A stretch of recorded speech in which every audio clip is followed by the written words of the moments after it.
Yeah. Sun is up, the drinks are hot, and now it's time for our first cup. Today, kickin' and chicken. So, I'll be running for office someday. So I've got to start working on my political platform, I feel like. So I'm going to try that out a little bit with you today. It's a very simple platform, two planks in it right now. The first, a kick for every head, and the second, a chicken in every pot. Yeah. I'll start with the easy one first, the kick for every head. Now, let me be clear. If you've never been kicked in the head, you are missing out, right? Getting kicked in the head is a fantastic teacher. And to be clear, this is not in some sort of like a bar fight or a street fight or a brawl or something like that. That's the advanced class. No, I'm talking about in a professional setting. I'm talking about, and think like a martial arts school, right? Nice controlled professional setting. Now, there's three lessons you learn. We're going to go over them very quickly here. The first lesson is that you start thinking about how to avoid getting kicked in the head, right? You start thinking, oh, well, I could dodge that kick, or maybe I could block it, I could deflect it. There's a lot of things you can do to avoid getting kicked in the head, but once you get kicked in the head, I guarantee you'll start thinking about them. The other thing that you'll find as you get kicked in the head, or maybe during and after, this can be happens at different places for different people, is that uh, you're going to be capable of just getting kicked in the head. It's not going to be as bad as you thought it would be, right? Humans are fantastic storytellers, right? Americans are no different. We're great storytellers. But one of the things that comes with that storytelling ability is that sometimes when we start thinking about something that is going to be bad or we consider might be kind of not great for us, we can make it out to be a lot bigger than it actually is. We can make mountains out of molehills, or at the very least, we can make bigger mountains out of smaller mountains, right? Once you get kicked in the head, I guarantee most people listening to this, it's going to be easier to deal with than you thought. Just, it's going to be easier to deal with. I wish there was a way I could make this clear to you, but you can always just go and get kicked in the head. Which actually brings me to kind of like the third point that getting kicked in the head teaches you. And that is that you'll recover from that kick, right? Because once you get kicked, there's going to be a few things potentially that could happen, right? One, you get knocked out. Two, maybe you see stars or the ward goes white a little bit and you stumble. Or three, maybe you'll just be standing, right? But here's the thing. No matter what happens after you're kicked in the head, you're going to be okay. Most people who are hearing this right now, you're going to be okay. But again, this is something that unless you've been there, it's really hard to kind of wrap your head around, which is why I think everyone should get a kick in the head. Hmm. That's not my entire platform. Now we move on to the controversial part. Hmm. A chicken in every pot. Hmm. Yes, I may have co-opted something often attributed to Herbert Hoover. But I don't mean it in the way that Hoover did. I mean it in the way that I think that people should have their basic needs attended to, taken care of.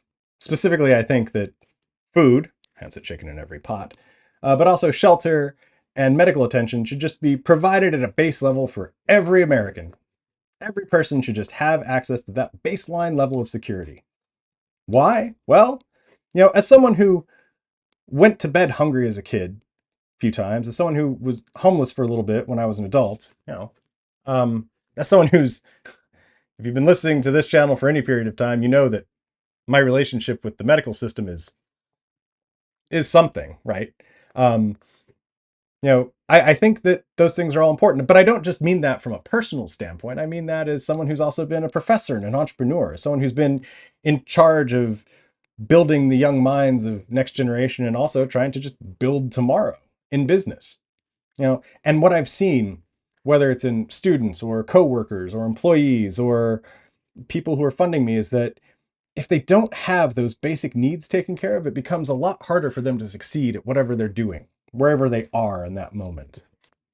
Right? I think that we should just be providing a baseline level of existence, a baseline level of security, safety to people. Now, you might be asking yourself, well, Ian, I can get behind that on some level. I think that sounds reasonable. The part about the chicken in every pot, but why do we have to have the kick in the head too? It's a great question, future voter. I'll tell you why. Is because alone, each of these concepts actually have a similar fatal flaw.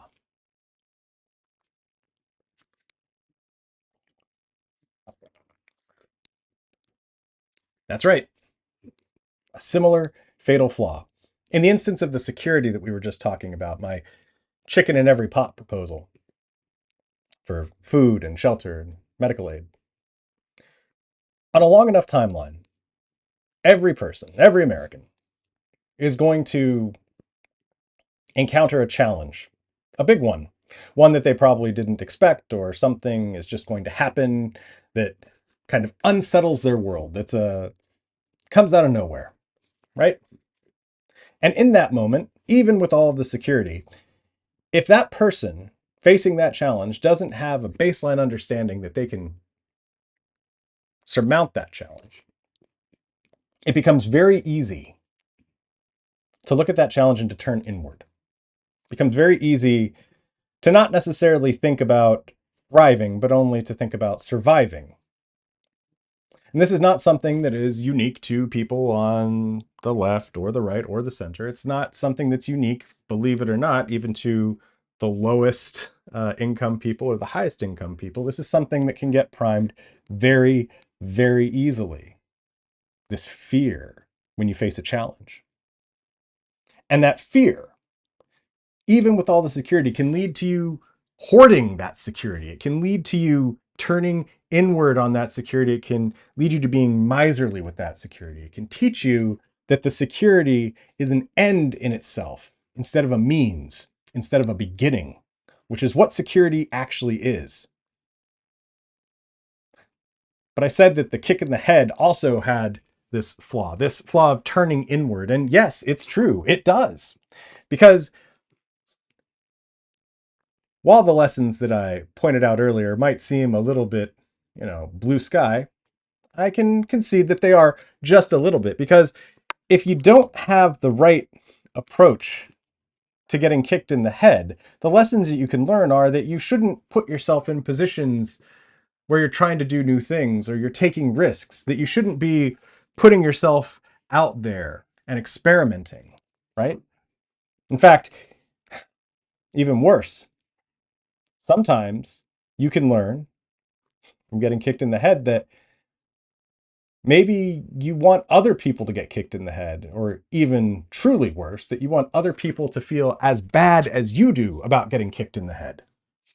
Again, it's an inward turn. It's a privileging of what is an idea that's so focused on just holding on to what you perceive as having.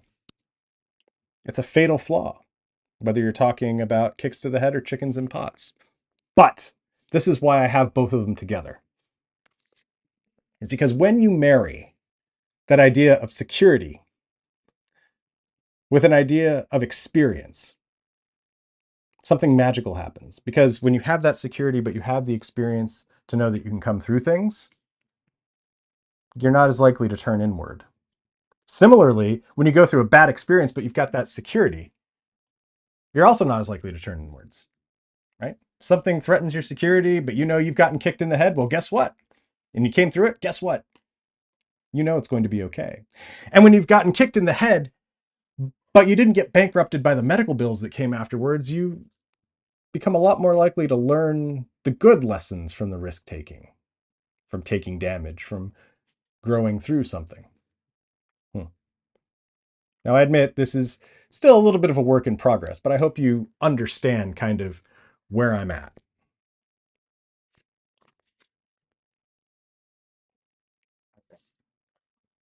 Because I truly do want everyone who hears this, my fellow Americans and beyond, to be able to thrive.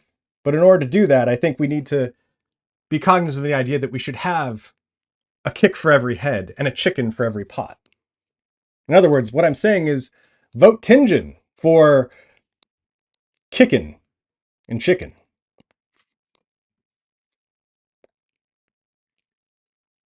Hmm.